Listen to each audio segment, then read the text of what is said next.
नाज़रीन, आपको सीधा ले चलते हैं प्रवासी भारतीय दिवस, जहां पर वजीर आजम खिताब कर रहे हैं। श्री योगी आदित्यनाथ जी, हरियाणा के मुख्यमंत्री श्री मनोहर लाल जी, उत्तराखंड के मुख्यमंत्री श्री त्रिवेंद्र सिंह रावत जी, मंत्रिपरिषद के मेरे सहयोगी जनरल वीके सिंह जी, मंच पर उपस्थित अन्य सभी महानुभाव और दुनिया भर से पधारे और काशी पधारे मेरे प्रिय भाई और बहनों, सबसे पहले आप सभी का बहुत बहुत अभिनंदन, बहुत बहुत स्वागत है। आप सभी यहां अपने पूर्वजों की मिट्टी की महक से खींचे चले आए हैं। कल जिन्हें प्रवासी भारतीय सम्मान मिलने वाला है, उन्हें मैं अपनी तरफ से अग्रिम शुभकामनाएं देता हूं। आज का दिन मेरे लिए भी विशेष है। जैसा कि सुषमा जी कह रही थी, मैं आपके सामने प्रधानमंत्री के साथ साथ काशी का सांसद होने के नाते एक मेजबान के रूप में उपस्थित हुआ।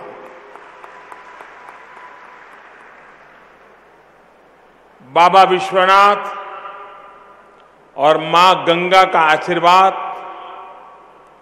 आप सभी पर बना रहे, मेरी यही प्रार्थना है। साथियों, आज आपसे अपनी बात शुरू करने से पहले मैं डॉक्टर श्री श्री श्री शिवकुमार स्वामी जी के निधन पर अपना शोक व्यक्त करना चाहता हूं।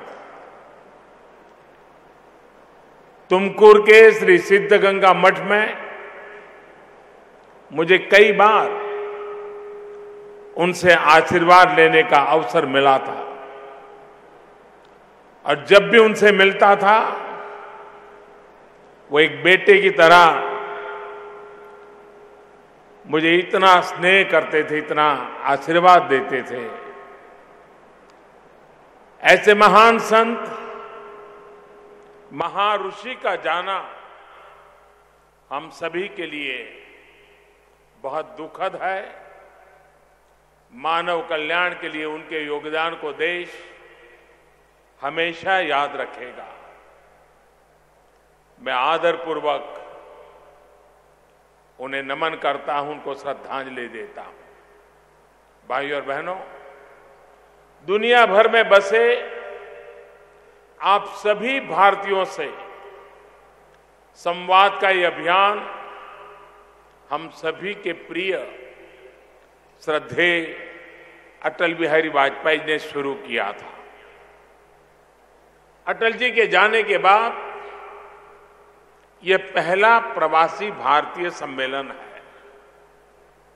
इस अवसर पर मैं अटल जी को श्रद्धा सुमन अर्पित करता हूं, उनकी इस विराट सोच के लिए नमन करता हूं।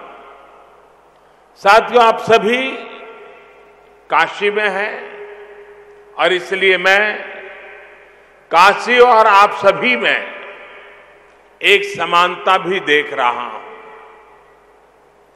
बनारस नगरी चिरकाल से ही भारत की सांस्कृतिक, आध्यात्मिक, दार्शनिक और ज्ञान की परंपरा से दुनिया में देश का परिचय कराती रही है। आप भी अपने दिलों में भारत और भारतीयता को संजोए हुए इस धरती की ऊर्जा, उसे दुनिया को परिचित करा रहे हैं। साथियों, मैं आपको भारत का ब्रांड एम्बेसडर मानने के साथ ही भारत के सामर्थ्य और भारत की क्षमताओं, देश की विशेषताओं का प्रतिनिधि भी और प्रतीक भी मानता हूं। इसलिए ही आप अभी जिस देश में भी रह रहे हैं, वहां के समाज को भी आपने अपनापन दिया है। वहां की संस्कृति और अर्थव्यवस्था को समृद्ध किया है। आपने वसुधैव कुटुंबकम इस भारतीय दर्शन का, हमारे पारिवारिक मूल्यों का विस्तार किया है। आप सभी जिस देश में बसे हैं, वहां के समाज के लगभग हर क्षेत्र में लीडरशिप के रोल में नजर आते हैं। मॉरिशस को श्री प्रवीण जगन्नाथ जी पूरे समर्पण के साथ आगे बढ़ा रहे हैं। इसके अलावा पुर्तगाल, त्रिनिदाद टोबैगो और आयरलैंड जैसे अनेक देशों को ऐसे सक्षम लोगों का नेतृत्व मिला है जिनकी जड़ें भारत में है। साथियों, आप सभी के सहयोग से बीते 4.5 वर्षों में भारत ने दुनिया में अपना स्वाभाविक स्थान पाने की दिशा में एक बड़ा कदम बढ़ाया है। पहले लोग कहते थे कि भारत बदल नहीं सकता। हमने इस सोच को ही बदल डाला है।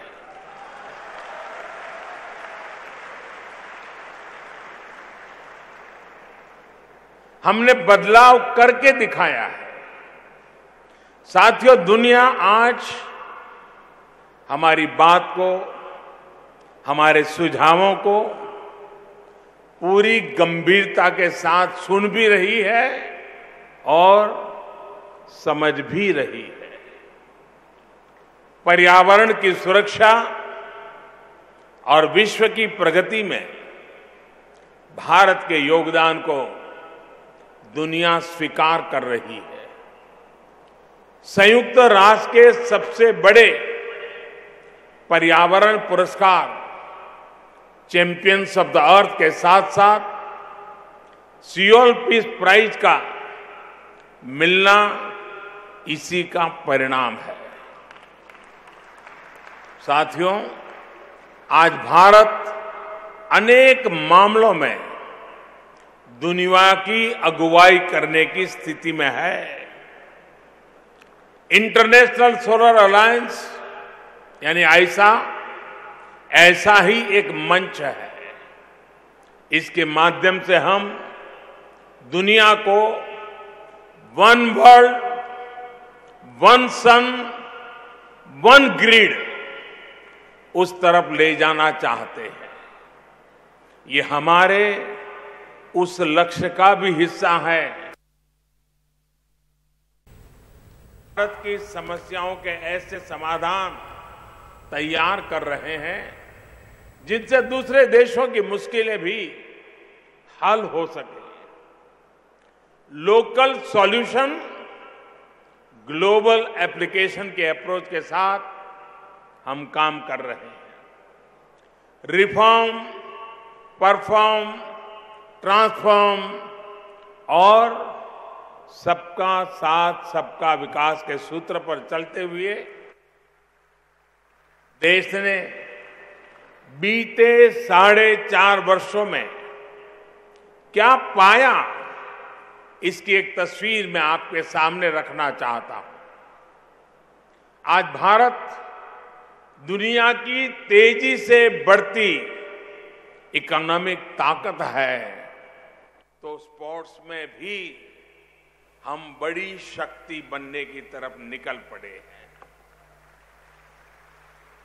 आज इंफ्रास्ट्रक्चर के बड़े और बन रहे हैं, तो स्पेस के क्षेत्र में भी रिकॉर्ड बना रहे हैं। आज हम दुनिया का सबसे बड़ा स्टार्टअप इकोसिस्टम बनने की तरफ बढ़ रहे हैं, तो दुनिया की सबसे बड़ी health care scheme Ayushman Bharat भी चला रहे हैं। आज हमारा युवा मेक इन इंडिया के तहत रिकॉर्ड स्तर पर मोबाइल फोन, कार, बस, ट्रक, ट्रेन बना रहा है, तो वहीं खेत में रिकॉर्ड अन्न उत्पादन भी हो रहा है। आपको मैं एक उदाहरण देता हूं। साथियों, आप में से अनेक लोगों ने हमारे देश के एक पूर्व प्रधानमंत्री की भ्रष्टाचार को लेकर कही एक बात जरूर सुनी होगी। उन्होंने कहा था कि केंद्र सरकार दिल्ली से जो पैसे भेजती है, उसका सिर्फ 15% ही लोगों तक पहुंच पाता है। अगर दिल्ली से 1 रुपया निकलता है तो 15 पैसा गांव में पहुंचता है, 85 पैसे छूमंतर हो जाते हैं। ये एक भूतपूर्व प्रधानमंत्री ने हमारे देश में कहा था। इतने वर्ष तक देश पर जिस पार्टी ने शासन किया, उसने देश को जो व्यवस्था दी थी, उस सच्चाई को प्रधानमंत्री रहते हुए उन्होंने स्वीकार किया था। लेकिन अफसोस ये रहा कि बाद के अपने 10-15 साल के शासन में भी इस लूट को, इस लीकेज को बंद करने का प्रयास नहीं किया गया।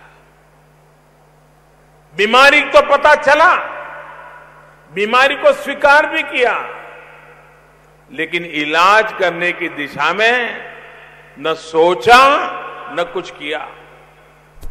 देश का मध्यम वर्ग ईमानदारी से टैक्स देता रहा और 85% की लूट भी चलती रही। साथियों, अब मैं आपको आज की सच्चाई भी बताना चाहता हूं।